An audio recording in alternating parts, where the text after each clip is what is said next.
Hey friends, it's Heather Zimmerman from Divine Ascension Company, and I want to bring through a message today that's been asking to come forward. Take a breath with me before we begin.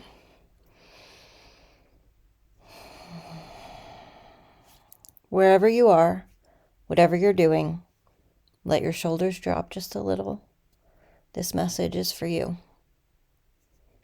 This message is coming through at a very particular moment. As of this past Saturday, Uranus moved into Gemini for the first time in 84 years, beginning a 7-year transit that's going to change the way that we communicate, the way we learn, the way we relate, the way we share information, and most importantly, the way we know who we are. And what I'm being asked to share with you today is what's actually asking to be released right now as we step across the threshold. Because something is.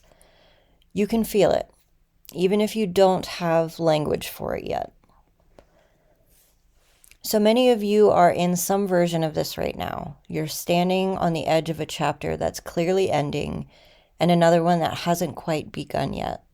The old version of your life, your work, your relationships, your sense of self, it's not exactly working anymore.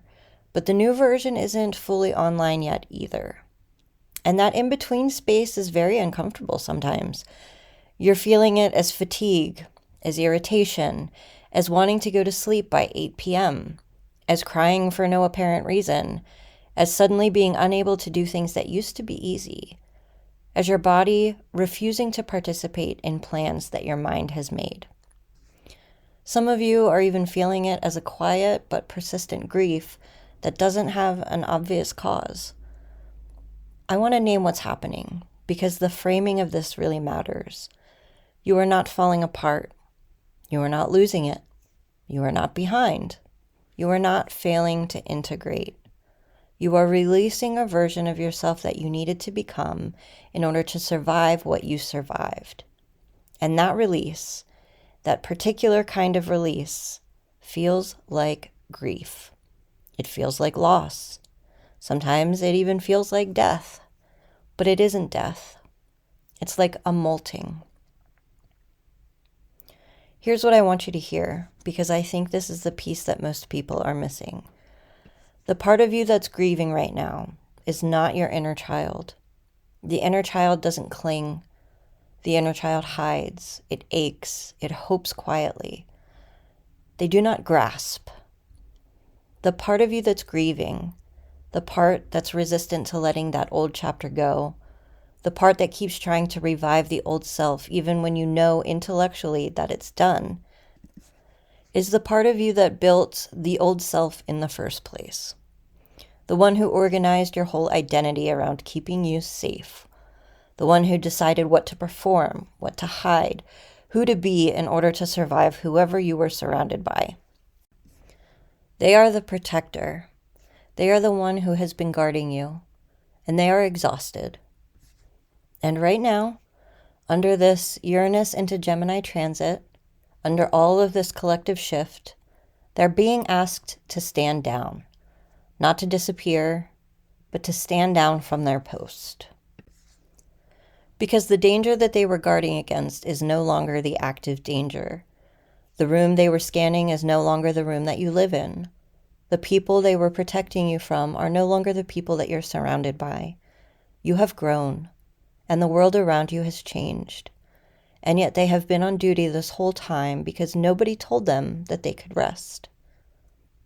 And what they are feeling, what you are feeling through them, is the disorientation of being told that their job is done. They've been doing their job for so long that letting it go feels like losing a part of yourself. But it's not. But it feels like it. And that feeling is real and worth honoring. So if you're sitting with this right now, here's what's being asked of you. Not what you have to do, but what you're being invited to. First, name them. Whoever this protector is in you, the part that's been guarding, scanning, never dropping the thread, name them clearly. Not as the enemy, but as the ally that they have been. They kept you alive. They are not someone to dismiss or get rid of. They are someone to thank. Second, acknowledge what they did for you, specifically, the things that you remember, the moments you survived, the hard rooms you walked through, the people you stayed safe around, the chapters of your life that required their vigilance. They know what they did. They just need to know that you do too. Third, tell them that the war is over. Or, more honestly, tell them that the war that they were fighting is over. There may be other things ahead, but the specific battle that they were guarding against, the one that shaped them into the protector that they became, that battle is finished. They won. You're alive. You made it. They can rest now. Fourth, invite them to stay. Don't try to send them away. Don't try to dissolve them. Don't make them leave.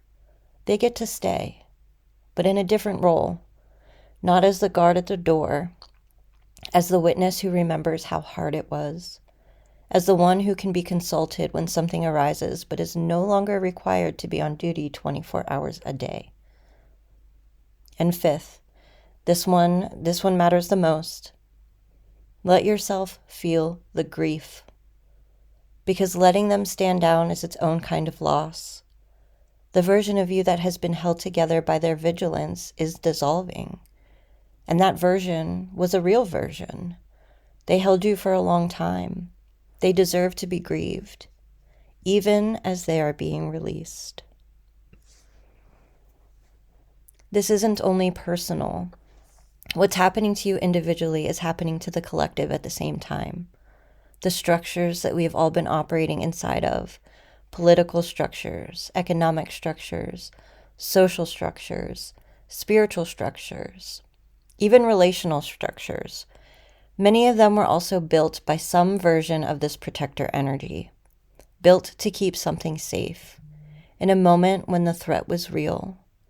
And many of those structures are also no longer serving the present moment. And yet they continue to hold on because they don't know what they would be without their function. The collective is also being asked to release. The systems are being asked to stand down. The structures are also being asked to evolve into something more honest and less defensive. And some of you are here specifically to do this work, to be the ones who can model what it looks like to release without abandoning, to let something old die without becoming bitter, to step into something new without pretending that the old never mattered. That is why so many of you are feeling this so intensely right now. You are not just doing your own integration work. You are also doing it on behalf of a larger field that needs the demonstration. I want to share with you that I lived through a version of this just days before recording this message. I was doing the work alongside you. And what I noticed, what I want you to know, is that the release was both more sudden and more tender than I expected. There was no big collapse. There was just a quiet acknowledgement and a quiet okay. And then a long evening of energy releasing through my body that lasted well into the night. And the morning after, I felt lighter, not transformed in some flashy way, just lighter, like a weight I had been carrying for so long, I had forgotten that it was weight, and that weight had moved. Your release may not look identical to mine, but the pattern may be similar, not dramatic, quiet, honest, followed by some grief, some integration, some unfamiliar lightness. It may take days or weeks to fully land, and that's okay. You don't have to perform the release. You don't have to process it publicly. You don't have to know what's next. You just have to be willing to let them rest. So if any of this is landing for you, here's what I want to leave you with. You are exactly where you're supposed to be. The discomfort that you're feeling is not a sign that something is wrong. It's a sign that something is changing at a very deep level in a way that your body is participating in, even if your mind doesn't quite have language for it yet. Trust your timing. Trust the pace that your system is moving at. You don't have to push through. You don't have to optimize this. You don't have to figure it out faster. Just be honest about what's actually happening. Be gentle with the parts of you that have worked so hard.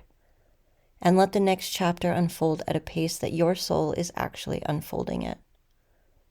You are not alone in this.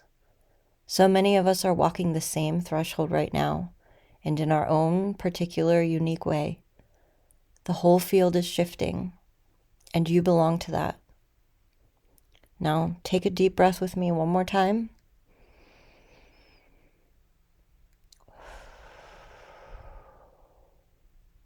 And know that you are loved, you are seen, and the version of you that's becoming is going to be more yourself than you have ever been. See you guys next time.